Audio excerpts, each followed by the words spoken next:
All Kerala licence wireman supervisor അതുപോലെ കോൺട്രാക്ടേഴ്സും അവരുടെ അസോസിയേഷൻ നടത്തുന്ന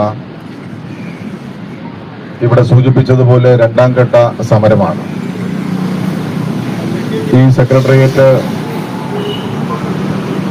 സത്യാഗ്രഹ പരിപാടിക്ക് അധ്യക്ഷം വഹിക്കുന്ന സംഘടനയുടെ പ്രസിഡന്റ് ശ്രീ മുഹമ്മദ് റഫീഖ്, ഇവിടെ സ്വാഗതം ആശംസിച്ച സംസ്ഥാന സെക്രട്ടറി ശ്രീ സുനിൽകുമാർ,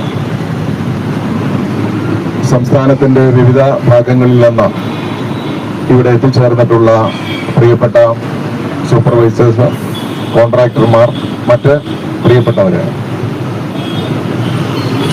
കേരളത്തിലെ ഇലക്ട്രിക്കൽ രംഗത്ത് ജോലിയെടുക്കുന്ന 2 ലക്ഷത്തിലധികം വരുന്ന ആളുകൾ അവരുടെ ജീവിതവുമായി ബന്ധപ്പെട്ട് വരുന്ന പ്രശ്നങ്ങൾ ഗവൺമെന്റിന്റെ ശ്രദ്ധയിൽപ്പെടുത്തിയിട്ടുണ്ട്. ഗവൺമെന്റ് അക്കാര്യത്തിൽ ആവശ്യമായിട്ടുള്ള ഇടപെടലുകൾ അടിയന്തരമായി നടത്തണമെന്നുള്ളതാണ് ഈ സംഘടന ആവശ്യപ്പെടുന്നത്. അതിലൊന്ന് ഏറ്റവും പ്രധാനം ഇപ്പോൾ KSEB ഇറക്കിയിട്ടുള്ള ഒരു ഉത്തരവാണ്.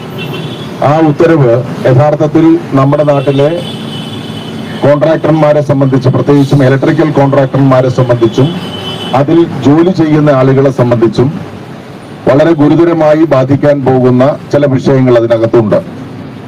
പക്ഷേ KSEB പറയുന്നത് അത് സുരക്ഷാ മാനദണ്ഡങ്ങളുടെ അടിസ്ഥാനത്തിലാണ് അങ്ങനെ ചെയ്യുന്നത് എന്നാണ്. എന്നാലും അതിലെ വർഷങ്ങളായി പണിയെടുത്തുകൊണ്ടിരിക്കുന്ന ജീവനക്കാരെ അല്ലെങ്കിൽ തൊഴിലാളികളെ, അതിലെ കോൺട്രാക്ടർമാരെ, സൂപ്പർവൈസർമാരെ ഒക്കെ അവരുടെ അന്നം മുട്ടിക്കുന്ന തരത്തിലേക്കാണ് കാര്യങ്ങൾ പോകുന്നതെങ്കിൽ സ്വാഭാവികമായി അതിനുള്ള പ്രതിഷേധം രേഖപ്പെടുത്തേണ്ടതായിട്ട് ഉണ്ട്.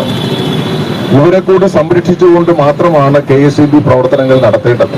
കാരണം കേരളത്തിലെ എല്ലാ കെട്ടിടങ്ങളെയും സംബന്ധിച്ചിടത്തോളം അതിൽ ഇലക്ട്രിക്കൽ വിഭാഗം ഒരു പ്രധാനപ്പെട്ട പ്രവർത്തനമാണ് നടത്തേണ്ടത്. കാരണം സുരക്ഷയാണ് ഏറ്റവും പ്രധാനം അതിനകത്ത് ഉള്ളത്. അപ്പോൾ അതിന് വേണ്ടുന്ന ശരിയായിട്ടുള്ള നിലപാടുകൾ സ്വീകരിക്കേണ്ടതായിട്ട് ഉണ്ട്.